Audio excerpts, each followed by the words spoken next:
नमस्कार, image news FM 103.6 को दैनिक कार्यक्रम हाम्रो नेपाल हामी नेपालीमा यहाँलाई हार्दिक स्वागत छ। कार्यक्रम हाम्रो नेपाल हामी नेपालीमा हामीले सभ्य मुलुकका लागि कुरा गर्छौं र सँगै सभ्य मुलुक बनाउन कानून बलियो हुनुपर्छ भन्ने दृढ विश्वासका साथ कार्यक्रमलाई अगाडि बढाएका छौं।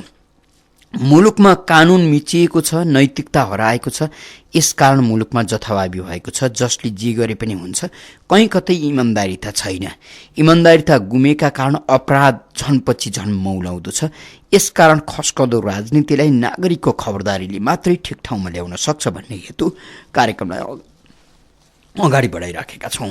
कार्यक्रममा हामीले तपाईँ श्रोतालाई आमन्त्रण गर्छौं। 400523 र 400524 मा तपाईँले फोन गर्न सक्नुहुन्छ।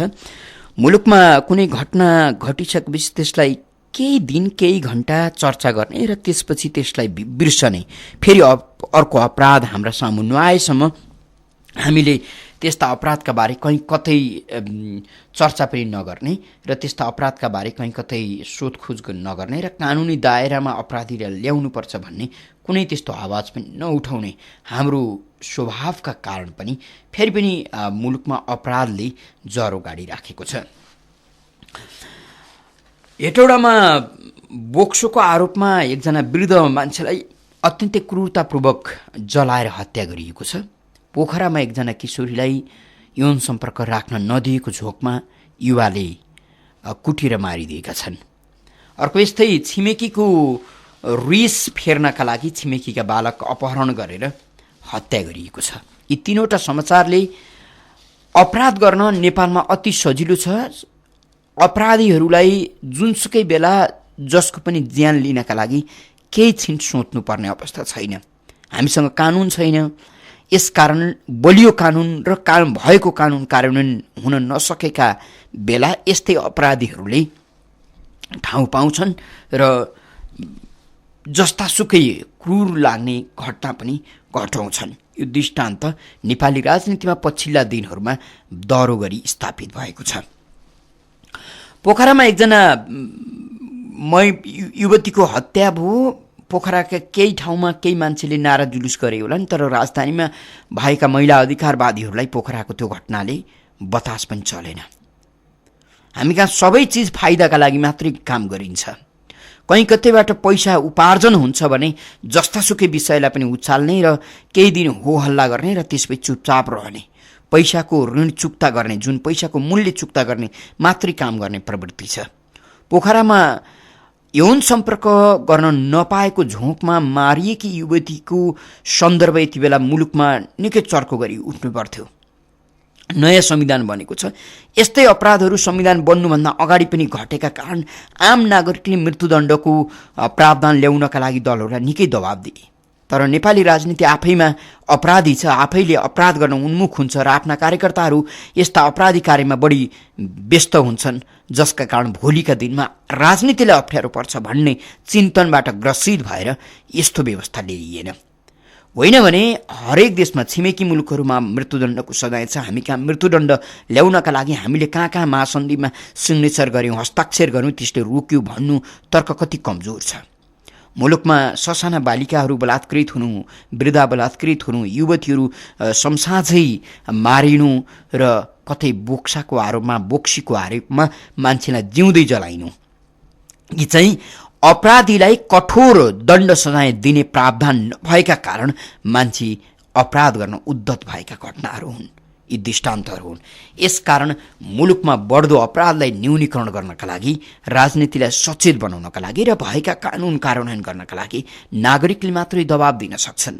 लाचार बन्दै गएको प्रशासनिक क्षेत्र, लाचार बन्दै गएको राजनीतिक क्षेत्रलाई पनि नैतिक र अनुशासित बनाउने काम नागरिकले मात्र गर्न सक्छन् भन्ने हेतु हामी कार्यक्रमलाई अगाडि बढाइराखेका छौँ। जहाँसुकैका किन नहुन्, जुनसुकै ठाउँका किन नहुन्, मुलुकभित्र जुन कुना काप्चामा जस्तो व्यक्तिले अपराध गरेको भए पनि त्यसलाई कानुनी दायरामा ल्याउनलाई हरेक ठाउँका नागरिक जाग्नुपर्छ।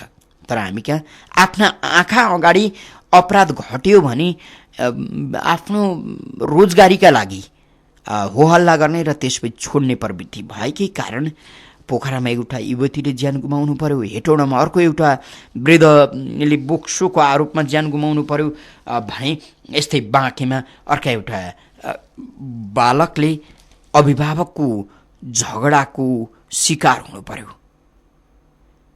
अब यी तिनै घटनाका मुख्य अभियुक्त, मुख्य अपराधीलाई यो मुलुकले के कारबाही गर्छ होला त? अहिले बनेको संविधानले बढीमा 30 वर्ष जेल सजाय राख्ने भनेर फेरि संशोधन मार्फत अगाडि बढाएको भनिएको छ। योभन्दा अगाडि 20 वर्षको कुरा छ। यसले त्यसमा पनि बिदा कटाइन्छ, दिनरात जोडिन्छ र पहुँच भयो भने 4 वर्ष 5 वर्षभित्रमा ऊ बाहिर निस्किन्छ। गजबको कुरा के छ भने घटना घटेका केही दिन हाम्रो मन अत्तालिन्छ, बतासिन्छ, बडो पीडा हुन्छ र त्यसपछि बिस्तारै हामी अपराधीपट्टि बढी भावुक हुन थाल्छौँ। एउटा युवा अपराध गर्यो, भइ त गयो, मर्ने त मरि त गयो, यो 4 वर्ष जेल बसेछ, किन यसलाई जेलमा राख्नु, यो मानसिकताबाट हामी ग्रसित हुन्छौँ र अपराधीलाई फुलमाला लगाएर राजनीतिक कार्यकर्ता बनाएर बाहिर ल्याउने प्रयास गर्छौँ। हामीलाई यो लाग्दैन कि उसका कारण एउटा कलकलाउँदो युवतीले ज्यान गुमाउनु पर्यो, उसका कारण एउटा बालकले, निर्दोष बालकले ज्यान गुमाउनु पर्यो, उसका कारण एउटा वृद्धले मारिनु पर्यो। यस्ता अपराधीलाई छोडायौँ भने उसलाई पनि बाँच्ने अधिकार दियौँ भने उसले अर्को एउटा ठुलो अपराध गर्छ, अर्को उसका हातबाट अर्को एउटा मान्छे मारिन्छ। यसकारण यस्ता मान्छेलाई माया गर्नु हुँदैन। एउटा अपराधी बाँच्दा सिङ्गो देश तर्सिन्छ, एउटा अपराधी बाँच्दा सिङ्गो समाज तर्सिन्छ भने त्यस्ता अपराधीलाई बाँच्ने अधिकार पनि दिनु हुँदैन। यसकारण त्यस्ताप्रतिको मानवीयता जगाउनुले कुनै सार्थकता दिँदैन। त्यस्ताप्रति कठोरै हुनुपर्छ र त्यो कठोरताले मान्छेलाई पाप लाग्दैन भन्ने हामी कहिले पनि सोच्दैनौँ। तपाईँ आफै कल्पना गर्नुहोस्, मान्छे आजको जमानामा राजनीतिक दलहरूले छाती पिट्छन्, हामीले राजनीतिक चेतना भरिदिएका छौँ नागरिकका मन मस्तिष्कमा भनेर, तर अझै पनि बोक्सो र बोक्सीका आरोपमा मलमूत्र खुवाइने र ज्यान लिनेसम्मका काम भइराखेका छन्। नेपाली राजनीति सचेत भयो, नेपाली राजनीतिले नागरिकलाई सचेतना भरिदियो। त्यो कहाँ भरिदियो भने ढुङ्गा हान्नका लागि, अस्पताल तोडफोड गर्नका लागि, विद्यालय तोडफोड गर्नका लागि, मान्छेलाई कुटपिट गर्नका लागि र लुट्नका लागि सबैभन्दा बढी ठाउँ आउँछ भने त्यहाँनिर भ्रष्टाचार गर्ने, लुट्ने कार्यकर्ता हुनु नै देश लुट्नका लागि जन्मिएको र त्यो आफ्नो कर्म त्यही हो भन्ने बनाउनका लागि मात्रै चेतना भरिदिएको छ। होइन, सामाजिक रूपमा सौहार्दपूर्ण ढङ्गको वातावरण सिर्जना गर्ने, मान्छेलाई प्रेम गर्ने र अत्यन्तै शालीन र शिष्ट हुने ढङ्गको चेतना नेपाली राजनीतिले कहिले पनि स्थापित गर्न सकेन र त्यो ढङ्गको प्रशिक्षण आफ्ना कार्यकर्तालाई पनि दिन सकेन। यहीँनिर दुर्भाग्य छ। यसकारण अब नागरिक चनाखो हुन जरुरी छ। नागरिकले बिग्रँदै गएको, भत्काउँदै गएको सामाजिक संरचनालाई सम्हाल्ने र बिग्रँदै र भत्काउँदै अगाडि बढ्दै गएको राजनीतिलाई खबरदारी गर्न ढिला भइसकेको छ। अझ गजबको अर्को एउटा दृष्टान्त छ। तपाईँ हामी नेपाली भाषा बोलिराखेका छौँ, खस भाषा भनिन्छ। यो भाषा नेपालको राष्ट्रभाषा, सम्पर्क भाषा पनि हो। जतिसुकै विरोध गरे पनि एउटा भाषा बनाउनका लागि निकै लामो कालखण्ड खर्च गर्नुपर्छ जुनसुकै देशले पनि, र त्यो एउटा सम्पर्क भाषा र मुख्य भाषा हुन्छ। त्यही भाषाका आधारमा देश चल्ने हुन्छ, समाज चल्ने हुन्छ र देशले समृद्धि हासिल गर्ने हुन्छ।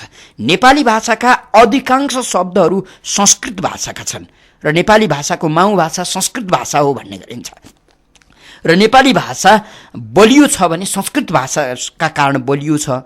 यसको व्याकरणदेखि, यसको शब्दावलीदेखि, यसको संरचनादेखि सबै संस्कृत भाषामा आधारित छ भन्ने गरिन्छ। केही समय संस्कृतको एउटा विषय विद्यालयमा केही तहसम्म, निमाविसम्म पढाउने गरिन्थ्यो। मुलुकमा लोकतन्त्र आयो, गणतन्त्र आयो, हामी धेरै अग्रगामी भयौँ, आधुनिक भयौँ। आधुनिक हुनुको नातामा त हामी खिइनु हो, कमजोर हुनु हो, दुब्लाउनु हो, हामी अविवेकी बन्नु हो। यसकारण हामी अध्ययनशील बन्नु त पटक्कै पनि होइन। विद्यालयमा पढाउँदै गरिएको संस्कृत पाठ्यक्रमलाई हटाइयो। त्यसो त जनयुद्धमा डाक्टर बाबुराम भट्टराईको निर्देशनमा दाङमा रहेको विश्वकै नमुना योग्य विश्वविद्यालयमा आगलागी गराइयो र त्यहाँका निकै महत्त्वपूर्ण ग्रन्थहरू जलाइयो। यसले पनि तपाईँ हाम्रो मन मस्तिष्क पोलेको पटक्कै होइन। र अहिले नेपाली भाषाको माउ भाषा भनेर बुझिने संस्कृत भाषाप्रतिको हाम्रो दृष्टिकोण ब्राह्मणको भाषा रे, भाषा पनि ब्राह्मण, बाहुन, छेत्री, नेवार के को हुन्छ। भाषा भन्ने चिज सबैको हुन्छ, सबै जात, सबै क्षेत्र, सबै समुदायको हुन्छ। नेवारले बोल्ने भाषा आम नेपालीको हुन्छ। त्यो भाषा कुनै सिक्नका लागि मात्रै त्यसमा अप्ठ्यारा चिज हुन सक्छन्, तर सिकाइयो भने त्यो भाषा सबैको हुनेन हो। अझ संस्कृत भाषा त विश्वव्यापी बनेको छ। एकजना अमेरिकामा पढाउँदै गरेका प्रोफेसरले एक भेटमा भन्दै हुनुहुन्थ्यो, अमेरिकामा थुप्रै दर्जनौं संस्कृतका विश्वविद्यालय छन्। अहिले अमेरिकाको सरकार संस्कृत अध्ययनलाई निकै महत्त्वका साथ अगाडि बढाएको छ र निकै ठुलो खर्च गरेको छ र सयौंको संख्यामा संस्कृत अध्ययन केन्द्रहरू, पाठशालाहरू खोलिएका छन्। पश्चिमाहरू संस्कृत शिक्षालाई महत्त्व दिन थालेका छन्। संस्कृत शिक्षामा उल्लेख भएका मानवीय पक्ष, स्वास्थ्यका पक्ष, वैज्ञानिक पक्ष, मानव सभ्यताको पक्ष, संस्कारको पक्ष अहिले विश्वलाई चुनौती दिने गरी अगाडि आएका कारण अहिले पश्चिमाहरू संस्कृत साहित्यलाई, संस्कृत शिक्षालाई महत्त्व दिन थालेका छन् र अध्ययन गर्न थालेका छन्। महाविद्यालय खोलिएका छन्, विद्यालय खोलिएका छन्, शिक्षा केन्द्रहरू खोलिएका छन् र अध्यापन हुन थालेका छन्। तर हामी कहाँ पढाउँदै गरेको एउटा विषय पनि हटाइन्छ। कुनै पनि विषय नेपाली भाषालाई मुलुकको सम्पर्क भाषा र मुख्य भाषा मान्ने हो भने यो भाषालाई बलियो बनाउनु त सबैको कर्तव्य हो। कम्तीमा आफ्नो भाषा बलियो भयो, राम्रो भयो भने यसको फाइदा देशले लिने हो, नागरिकले लिने हो। फेरि पनि संस्कृतको विषय नै हटाइयो। यो ढङ्गको चिन्तन र मानसिकता छ नेपाली राजनीतिमा। कति अपरिपक्व, कति कमजोर तर्क, कति कमजोर व्यवहार होला नेपाली राजनीतिको, तपाईँ हामी कल्पना पनि गर्न सक्दैनौँ। यस्ता वायत कुराहरूमा अल्मलिने र नागरिकलाई झन् कमजोर बनाउने निर्णयले देश बन्छ भन्नु पनि गलत हो। यसकारण पनि हामीले मुलुकलाई विवेकीपूर्ण ढङ्गबाट, विधिपूर्ण ढङ्गबाट सञ्चालन गराउनका लागि राजनीतिक नेतृत्वलाई दबाब दिन पुगेको छैन र खबरदारी गर्न पुगेको छैन। अविवेकी बन्दै गरेको नेपाली राजनीतिलाई विवेक भर्नका लागि अब नागरिकले कम्मर कस्ने बेला भएको छ। 40065323 र 40065324 तपाईँले फोन गर्न सक्नुहुन्छ। टेलिफोन सम्पर्कमा कोही श्रोता मित्र आइसक्नु भएको छ, उहाँलाई स्वागत गरौँ। को बोल्दै हुनुहुन्छ? नमस्कार ठाकुरजी। हजुर, म गङ्गा प्रसाद शर्मा नेपाली। पृष्ठमा चर्चा भएका अपराधका विषय गम्भीर छन्। वर्तमान राजनीति यस्ता अपराधीको संरक्षक भएकोले अपराध रोकिने गरी कुनै कारबाही गर्ने छैन, त्यसमा ढुक्क भए हुन्छ। गर्थ्यो त सारा नेपाली नागरिकले यस्ता जघन्य अपराधमा मृत्युदण्डकोमा गर्दा पनि यी अपराधीका संरक्षकले ठाडै अस्वीकार गरे र मूल कानुनमा त्यो व्यवस्था नै गरेनन्। अरू त के कुरा गर्ने। नेपाली काङ्ग्रेसका सभापति एवं पूर्व प्रधानमन्त्री सुशील कोइरालाको निधनले धेरै प्रश्न उठाएको छ। उहाँको निधारमा लागेको चोट चन्दनले छोपेको छ। बिरामीको बारे सार्वजनिक गरिएन। उनको निजी चिकित्सकको परस्पर विरोधीपूर्ण कुरा सार्वजनिक भएका छन्। कहिले उनी भन्छन् अस्पतालमा बेड बुक गरेको थियो, पछि खबर आयो तत्काल एम्बुलेन्स नै पाइएन। जबकि नागरिकको करबाट अगुवा पछुवा उनका लागि सुविधा सम्पन्न गाडी 24 घण्टा तैनाथ थिए। अनि निधनपछि भारतीय गुप्तचर प्रमुख नेपालमा देखिनु लगायत धेरै शङ्कास्पद कुरा आएका छन्। जब राष्ट्र र राष्ट्रियताका कुरा आउँछन् त्यस्ता व्यक्तिको इहलीला समाप्त गरिन्छ, अन्त्य भएको छ। यस्तो कर्म नजिकका मान्छे प्रयोग भएका छन्। कसले के गरे तिनले नभने पनि तिनको आत्माले भने बिर्सने छैन, ढाँट्ने छैन। नेपालीलाई यी सब कुराको पनि त्यति साह्रो चिन्ता र चासो त छैन, हुनु पनि पर्दैन। तैपनि यहाँका व्यावसायिक नेताहरूको उठबस मुलुक सिद्ध्याउन, कमजोर पार्न सबै खाले खेलमा सामेल हुन्छन्। विभिन्न खाले पटक पटकको आन्दोलनले सारा नागरिक र देश जीर्ण भइसकेको छ। राजनीति गर्ने बुख्या चलाई कुनै कानुन लाग्दैन। राजनीतिका नाममा जति गरे पनि क्षतिपूर्ति नागरिकको करबाट तिर्नुपर्छ। र अहिले क्षेत्रीय आन्दोलन तराईबाट पहाडतिर सर्ने भनेका छन्। अधिकार नाममा देशलाई कति खिलखिलो पार्ने हो। पछिल्लो पटक भएको अधिकार मागको आन्दोलन भारतले गराइदिएको 12 बुँदे एजेन्डा नै हो। अब देशमा सुन्दर शान्त राख्ने हो भने त्यसको एजेन्डा खारेज गर्नु अति आवश्यक छ। अब यसलाई तिर्न खबरदारी गर्न हामी चक्रपथ परिक्रमा गर्दैछौँ। आउँदो फागुन 1 गते चाबेल चोकमा पुग्छौँ सामेल हौँ र स्वतन्त्र नागरिकको व्यापक दबाब दिउँ। देश बच्न सक्दैन, नत्र अधिकारको नाउँमा कर्तव्य भुल्नेलाई सही झापट दिनुपर्छ। नमस्कार, धन्यवाद। हामी धन्यवाद दिन्छौँ।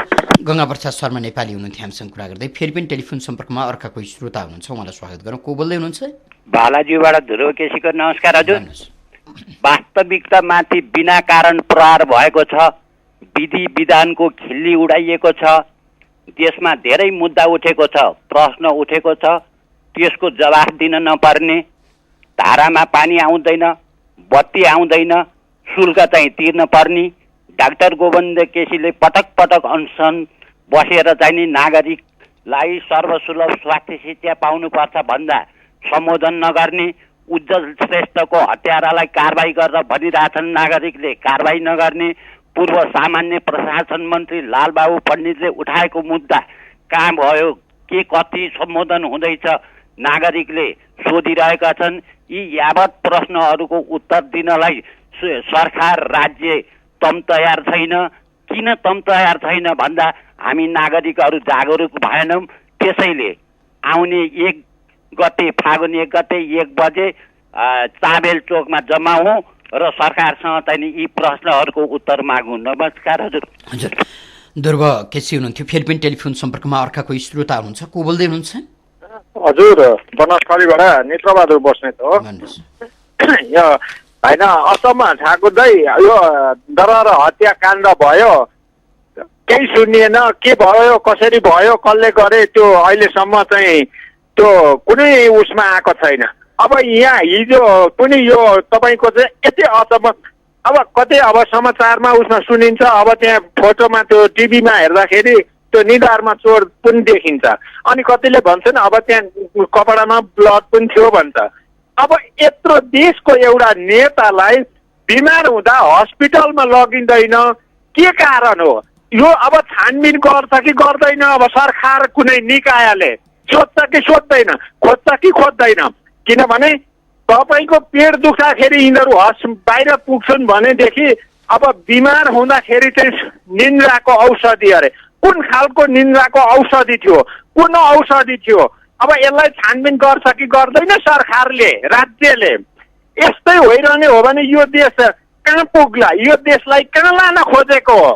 किनभने देशमा साँच्चीकै सत्यवादी एउटा चाहिँ व्यक्ति नहुँदाखेरि गरिब जनताले दुःख पाएको छ, देशले दुःख पाएको छ, राष्ट्र कङ्गाल भइसकेको छ, दुनियाँको उसी बास भएको छ, तपाईँको सडकमा आएको छ दुनियाँ गरिब जनताहरू। अनि हामीले चाहिँ यी सीमित व्यक्तिहरूलाई चाहिँ हाम्रा नेता वा भनेर अनि गरिब जनता जहिले पनि पछाडि लागेर सधैँभरि हिँडिरहने हो। कतिन्जेल हिँड्ने? त्यसलाई हेर्ने कि नहेर्ने? राष्ट्र छ भने हामी छौँ, राष्ट्र छैन भने हामी। यहाँलाई हामी धन्यवाद दिन्छौँ। नेत्रबहादुर बस्नेत हुनुहुन्थ्यो। फेरि पनि टेलिफोन सम्पर्कमा अर्का कोही श्रोता मित्र हुनुहुन्छ, को बोल्दै हुनुहुन्छ? नमस्कार सर, सामघोसीबाट सर। भन्नुहोस् न। देश र जनताको लागि काम गर्ने हो भने आफू सत्तामा छन्जेल, आफ्नो सास छन्जेल काम गर्नुपर्छ। यसको ठिक विपरीत आफू सत्तामा बसन्जेल, आफ्नो सास छन्जेल सत्ताको लागि झगडा गर्ने र भाषण मात्रै गर्ने, आफू लास बनेर चित्तामा बसेपछि कसरी काम गर्ने? स्वर्गीय सुशील कोइरालालाई श्रद्धाञ्जली दिँदा सबै नेताहरूले सोध्नुपर्ने, खोइ के सोच्यो होला? धन्यवाद। हजुर, अशुभजी हुनुहुन्थ्यो हामीसँग कुरा गर्दै।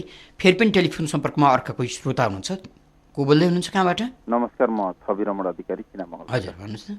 जुन सुशील कोइरालाको निधारको चोटको बारेमा, रगतहरूको बारेमा व्यापक हिजो जताततै म धेरै ठाउँमा म पैदल हिँड्दै जाँदाखेरि धेरै ठाउँमा मलाई पनि मान्छेले यो बारेमा कुरा उठाउनु पर्यो, यो भएको के हो, यो छानबिन हुन्छ हुँदैन भन्ने कुरा हिजो दिनैभरि जसो मैले सुने। अनि एकछिन अगाडि मात्रै मैले सुनसरीमा रहनुभयो कि मैले आमासँग कुरा गर्दा आमाले बाबु ती कोइरालालाई त मारेको अरे नि है, यस्तो पो यहाँ त व्यापक हल्ला छ, के हो भनेर सोध्नुभयो क्या मलाई। त्यो भनेको 72 वर्षको उमेरको हुनुहुन्छ मेरो आमा, उहाँले पनि त्यो कुरा गर्नुभयो। भनेको यो हो के त? यस्ता खालका षड्यन्त्र यदि भएकै हुन् भने त्यसलाई चिरफार कसले गर्छ? हुन त के अरे नेपालको राजनीतिक वृत्तको बारेमा अघि नै तपाईँले धेरै कुराहरू भनिसकेपछि यो नैतिकता, त्यस पछाडि इमान्दारिता, जवाबदेहिता केही पनि नभएको अवस्थामा नेपालको राजनीति छ। अब यसलाई न नेपाली काङ्ग्रेसले जवाब देला न सरकारले नै, किनभने त्यो पोस्टमार्टम त्यस्तो केस भएको थियो भने पोस्टमार्टम रिपोर्ट महत्त्वपूर्ण हुन्छ, उहाँको सद्गत सिद्धिसकेको छ। तर पनि एउटा शङ्का मनमा मान्छेको, किनभने नेपाली समाज फेरि यस्तो छ कि कतै कतै कुनै खालको दुर्घटना त गराइएन भन्ने हामी सोच्न पनि बाध्य हुन्छौँ, किनभने पटक नेपालमा त्यस्तो भइरहेछ। अब म अन्तिममा के भन्दै बिदा हुन्छु भने मरेर त मरेर गइसकेका छन्, तर जो जीवित छन् यो देशको हर्ताकर्ताहरू, उनीहरूले भोलि उनीहरू मर्दाखेरि सबैले वा यस्तो मान्छे मर्यो भनेर नेपाली जनताले दुई थपा भए पनि आँसु चुहाउन लागेका काम गरेर मर्थ्यौँ, यति भन्न चाहन्छु। न कि खालि हाम्रो लागि भार बने भन्ने चाहिँ सुन्न नपरोस्। नमस्कार। हजुर, छवि रमण अधिकारी हुनुहुन्थ्यो हामीसँग कुरा गर्दै। इमेज न्युज FM 103.6 सुनिरहनु भएको छ। कार्यक्रममा हाम्रो नेपाल, हामी नेपालीमा हुनुहुन्छ। कार्यक्रममा हामीले देशका कुरा गर्छौँ र विशेष गरी राजनीतिले बाटो बिराएको छ र राजनीतिको बाटोलाई सुधार्ने प्रयास गर्छौँ। राजनीतिमा विवेक कम, अविवेक बढी छ, इमान कम, बेइमान बढी छ। यसकारण नागरिकको खबरदारी जरुरी भएका कारणले पनि हामी कार्यक्रममा तपाईँको आवाजलाई मुखर गर्ने प्रयास गर्छौँ, तपाईँको खबरदारीलाई मुखर गर्ने प्रयास गर्छौँ। तपाईँ पनि सहभागी हुन चाहनुहुन्छ भने 4006523 र 4006524 फोन गर्न सक्नुहुन्छ। टेलिफोन सम्पर्कमा कोही श्रोता हुनुहुन्छ, को बोल्दै हुनुहुन्छ? हेलो, नमस्कार, झापासीबाट मुन्ना गुरुङ। हजुर, भन्नुहोस्। हजुरले बडा राम्रो विषय उठाउनु भयो, संस्कृतको विषय उठाउनु भयो होइन? हेलो, हजुर हजुर। अब यो संस्कृत हामीले बिर्स्यौँ, हाम्रो देशले बिर्स्यो। त यहाँ मैले पटक पटक भनेर आएको थिएँ कि हाम्रो सोचको फरक छ कि। हजुरलाई पनि थाहा होला, नेल्सन मण्डेलाले संस्कृत पढ्नुहुन्थ्यो, हिन्दी बोल्नुहुन्थ्यो, बापु गान्धीलाई फलो गर्नुहुन्थ्यो। किन त? अझ विश्वमा संस्कृतको कति नै योगदान दिएको छन्, तर हामी नेपालीले संस्कृतलाई बिर्स्यौँ होइन त? किन त? किन हामी धेरै फास्ट हुन थाल्यौँ? हुन त हाम्रोमा केही पनि छैन, हामीले अर्काको देखा गर्नु परेका हुनाले आज आफ्नो संस्कृतलाई हामीले बिर्स्यौँ। तर यहाँ कहाँ फरक आयो भन्दाखेरि सोचको। हामीले आजसम्म जो बाटो अपनाए सबै गलत अपनाएको छौँ, तर पनि जनता जागरुक भएन, जनताको सोच आएन, जनता अबुझ रहे। अर्काको खाने, अर्काले दिए खाने अनि अर्कालाई नै गाली गर्ने। आफ्नो केही पनि छैन, केही पनि छैन, आफ्नो छ त के? आज म त्यो नेतालाई बडा मान्छु, त्यो मण्डेला होइन, उहाँले के भन्नुभएको थियो, मैले आज म मण्डेला भएको छु त कसको कारण? यही बापु गान्धीलाई नै फलो गरेँ, मैले नाम राखेको हुँ भनेर भन्थे बापु भन्ने। त यहाँ नेपाली जनता कमजोर र देश कमजोर। त देश कमजोर हुना कारण किन त? किन त? किन भयो आज देश? देशले केही सिकेन, देश गुलाम थिएन। आज गुलाम भएको भए देश सिक्थ्यो, देशको जनताले सिक्थ्यो। आज चाइना गुलाम थियो, चाइनाले सिक्यो होइन, अमेरिका गुलाम थियो, अमेरिकाले सिक्यो, इन्डिया गुलाम थियो, इन्डियाले सिक्यो। तर हामीले केही सिकेन, हामीले कुरा काट्नै सिक्यौँ। यही भन्न चाहन्छु। हस्, धन्यवाद। यहाँलाई धन्यवाद दिन्छु। मुन्नाजी हुनुहुन्थ्यो, मुन्ना गुरुङ हामीसँग कुरा गर्दै हुनुहुन्थ्यो। जो मान्छेसँग केही छैन, जो मान्छे खोक्रो छ, जो मान्छे नाङ्गो छ, उसले सबैभन्दा बढी सोबर बन्नुपर्छ। यो तितो यथार्थ हो। नेपाली समाजमा त्यो बहुत लागू हुन्छ। तपाईँ अहिले मुन्नाजीले पनि उदाहरण दिनुभयो, मण्डेलाले संस्कृत पढ्थे, हिन्दी बोल्थे र गान्धीलाई मान्थे। अहिले विश्वमा संस्कृत साहित्य र संस्कृत शिक्षाको निकै वकालत हुन थालेको छ र पश्चिमा मुलुकका प्रकाण्ड विद्वानहरू संस्कृतलाई पक्षाउँदैछन्। हामी संस्कृत साहित्यको नजिक भएर त्यही संस्कृत साहित्यबाट बोल्न सिकेकाहरू संस्कृतलाई हामीले कि त हिन्दू धर्मसँग जोडिदिउँ कि त ब्राह्मणसँग जोडिदिउँ र त्यो कोक्याउन थाल्यो। र फेरि पनि कोक्काएर जिब्रो काटेर फ्याल्न त सक्दैनौँ, बोल्ने त त्यही नै हो। संस्कृतबाट आएका असङ्ख्य शब्दहरू प्रयोग नगरेसम्म तपाईँ हाम्रो जिब्रो फटकारिनेवाला छैन। तर दुर्भाग्य यही मुलुकका शासकहरूले त्यही शिक्षालाई निषेध गर्छन्, आगो लगाइदिन्छन्। ग्रन्थहरू भएको एउटा विषयलाई पढ्नु पर्दैन भनेर च्यातिदिन्छन्। अनि हामीसँग विवेक कस्तो होला? संसारका महापण्डितहरूले दाबीका साथ, जुनसुकै क्षेत्रका पण्डितहरूले दाबीका साथ के भन्ने गर्छन् भने संस्कृत साहित्यमा भएको मानवीयता र नैतिकता पक्षहरू कहीँ पनि छैन। मान्छे हुन सिकाउँछ र शालीनता देखाउँछ संस्कृत साहित्यमा। तपाईँ संस्कृत साहित्य पढेका मान्छेहरू भेट्नुभयो भने कतै उनीहरूको बोल्ने शैलीबाट तपाईँ चकित खानुहुन्छ। तपाईँ हामी बोल्ने र शब्द उच्चारण गर्ने शैली र उनीहरूको बोल्ने र शब्द उच्चारण गर्ने शैलीमै फरक छ। उनीहरूको विनीतता, उनीहरूको नम्रता, उनीहरूको शालीनता भिन्न छ र भौतिकतालाई संस्कृत साहित्य र संस्कृत शिक्षाले त्यति महत्त्व दिँदैन। शान्ति, आनन्द, विकास, मानवीयता, नैतिकता, सदाचार, आचरणलाई संस्कृत साहित्यले मलजल गरेको छ। हामी त्यही विषयलाई लत्ताएका छौँ र त्यही विषय पढ्नु पर्दैन भनेर सरकारले निर्णय गरिदिन्छ। हामी ताली पिट्छौँ। हामी खोक्रिएका छौँ भन्ने हामीलाई कहिले पनि लागेन। यसकारण सानो देश हुनु, गरिब हुनु, विवेक गुमाउनु जस्तो दुर्भाग्य अर्को केही पनि होइन रहेछ। तपाईँ हामीलाई अहिले अमेरिका, जापान, बेलायत अथवा जर्मन अथवा यस्तै विकसित देशहरू बहुत प्रिय लाग्छन्। यो लाग्नुको पछाडिको कारण हामीले कहिले पनि सोचेनौँ। हामी बलियो भयौँ, हामी राम्रो भयौँ, यही सानो मुलुक विकासले चमत्कार गर्न थाल्यो भने हामीलाई न त अङ्ग्रेजी चाहिन्छ न त जापानिज चाहिन्छ। हामी आफै सक्षम हुन सक्छौँ। तर हामीलाई हरेक दिन हाम्रा सपनाहरू, हाम्रा चिन्तनहरू विदेश भाषिने छन्। भएको भाषा मास्यौँ, भएको संस्कृति मास्यौँ, भएको सभ्यता मास्यौँ, सबै चिज मास्दै गइराखेका छौँ। अझ पछिल्ला वर्षहरूमा केही विद्वानहरू आलोचित भएका छन्। जगमान गुरुङसँग भएको बौद्धिकता, उनी गुरुङ हुन् तर उनी हरेक बिहान बेलुका संस्कृतको पूजापाठ गर्छन् र उनको संस्कृतको पूजापाठको ध्येय मानवता विरोधी होइन, मान्छेको अछुतका पक्षमा होइन, सानो ठुलो नीचका सन्दर्भमा होइन, उनी मानवीयताका पक्षमा पूजाआजा गर्छन्। गुरुङ हुन्, उनी संस्कृत साहित्यका विद्वान छन्। स्वामी प्रपन्न आचार्यले हाम्रा सामु संस्कृत साहित्य पढेरै प्रकाण्ड विद्वान हुनुभयो।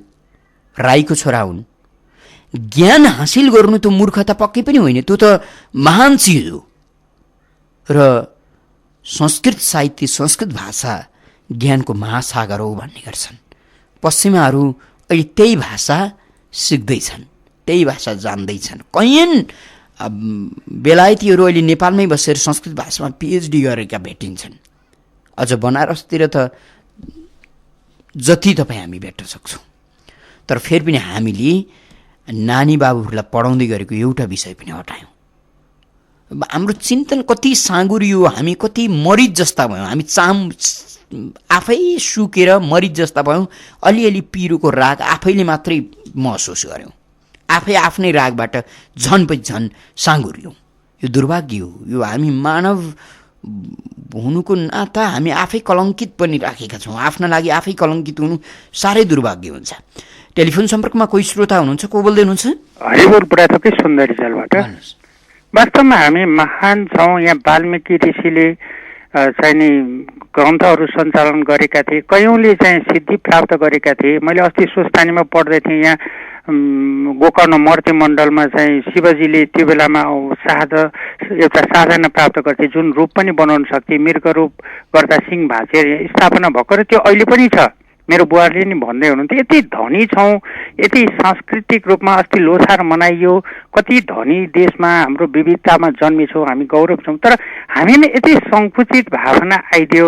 अब हामीमा नेपालीत्व नै छैन। शिवजी आज सांसद कार्यक्रम भन्नुहुन्थ्यो, पहाड र मधेसी भनेर। हामी नेपाली हौँ, चाहे पहाड होस् चाहे मधेसी होस्, सचेतको के अरे पाइएन अरे। एउटा न्यारो माइन्डेडका कुराहरू गरेर भएन। स्वास्थ्यलाई पनि राजनीतिमै खेलाइन्छ। मलाई पनि अघि हाम्रो अधिकारीजीले भने जस्तै कस्तो मनमोहन अधिकारीको डेथ भइसकेका थियो, तैपनि उहाँको स्वास्थ्यले राजनीति बनाएर धेरै पछि उहाँको चाहिँ मृत्यु घोषणा गरियो।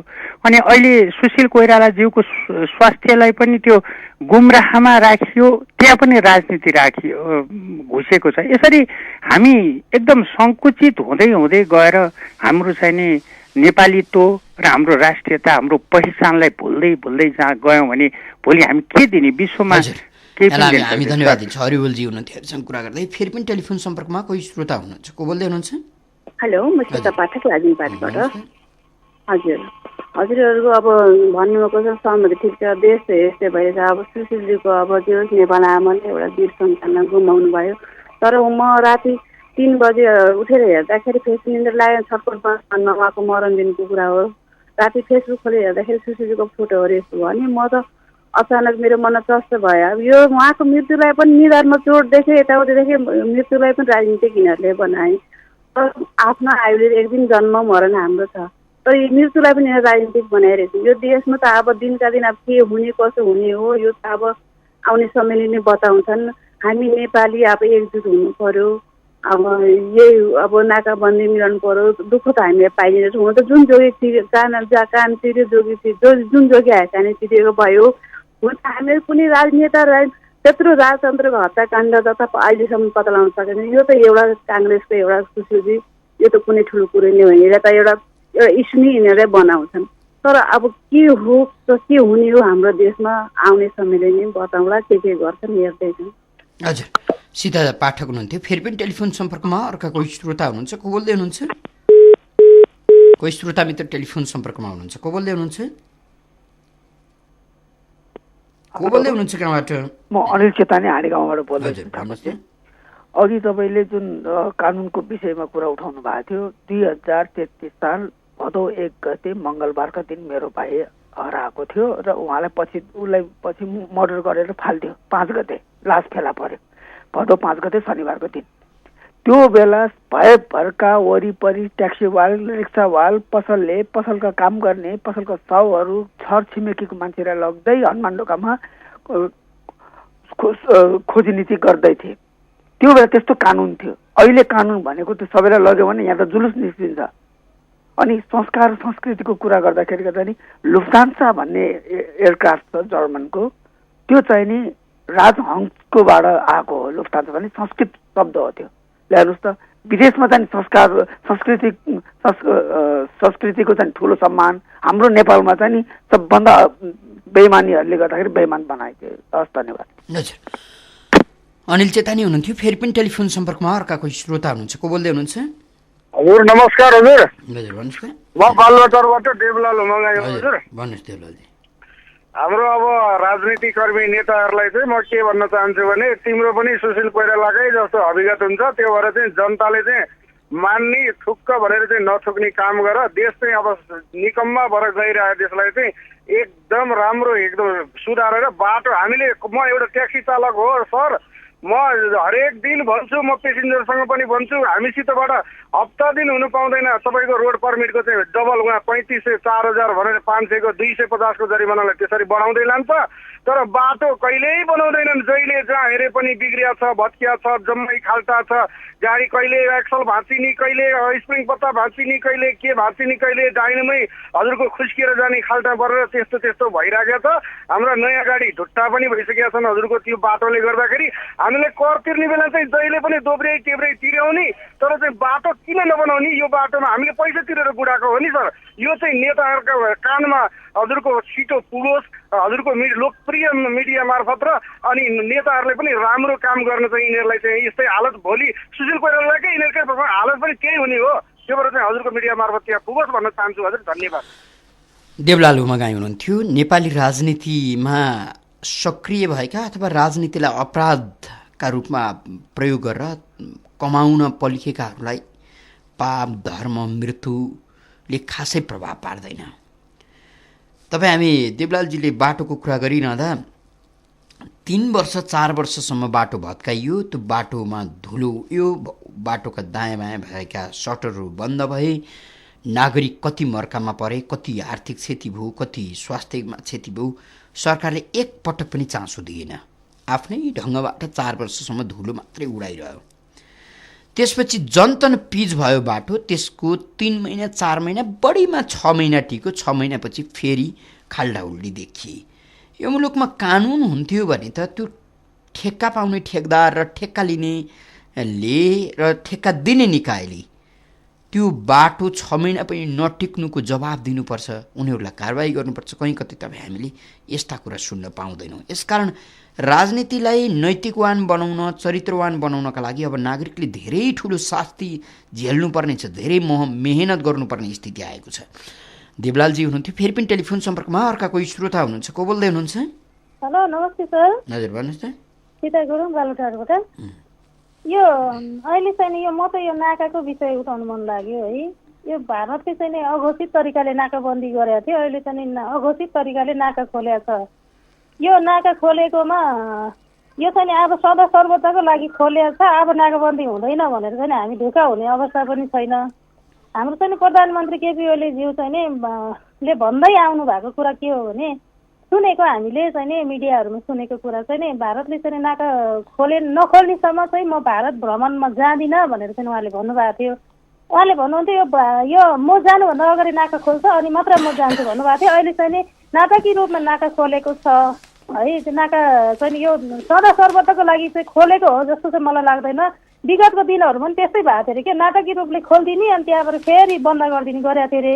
यो पनि त्यस्तै नहोला भन्नु सक्दैन। अनि हाम्रो प्रधानमन्त्री चाहिँ भारत जाँदै हुनुहुन्छ, उहाँले चाहिँ त्यो नाकासँग हाम्रो चाहिँ नेपालको चाहिँ जडीबुटी अनि हाम्रो चाहिँ देशको चाहिँ पानीहरू खोलाहरू चाहिँ यो विद्युतको लागि चाहिँ एकदमै उपयोग, नेपालको जलविद्युतको लागि चाहिँ धेरै नै उत्तम ठाउँ छ। यो विद्युतहरू चाहिँ नसाटियोस् र नदियोस् भएको कुराहरू चाहिँ यो सन्धि सम्झौता गर्नुभन्दा पहिला चाहिँ आम नेपाली नागरिकहरूले चनाखो हुनुपर्छ, यसको खबरदारी गर्नै पर्छ। उहाँले चाहिँ गएर चाहिँ सन्धि सम्झौताहरू गर्दै हस्तक्षेप गरिदिएपछि त त्यो त सिद्धिहाल्यो नि। भोलि चाहिँ त्यसमा त रवैया धेरै नै तन्किरहेको हुन्छ, भोलि अरूले पनि त्यही गर्दै जानुपर्ने हुन्छ। त्यसले गर्दा यो नयाँ संविधान साँच्चै नै कार्यान्वयन गर्ने हो भनेदेखि हाम्रो नेपालको चाहिँ एउटा खोला पनि भारतलाई चाहिँ दिनु हुँदैन र हाम्रो नेपालको जडीबुटी एउटा टुक्रा पनि जडीबुटी उनीहरूलाई दिनु हुँदैन। हाम्रो देशको जडीबुटी हामीले नै सदुपयोग गर्नुपर्छ र हाम्रो खोला नाला चाहिँ हामीले नै सदुपयोग गर्नुपर्छ। खबरदार भन्न चाहन्छु। यहाँलाई धन्यवाद दिन्छु। सीता गुरुङ हुनुहुन्थ्यो हामीसँग कुरा गर्दै। कार्यक्रम हाम्रो नेपाल हामी नेपालीको निर्धारित समय सकिएको छ। कार्यक्रम सुनेर र कार्यक्रममा आफ्नो सहभागिता जनाइदिएर साथ दिनुहुने सम्पूर्ण श्रोता मित्रलाई धेरै धेरै धन्यवाद दिँदै सहकर्मी अनिश साकेका साथमा ठाकुर बेलवासी बिदा हुन्छु। नमस्कार।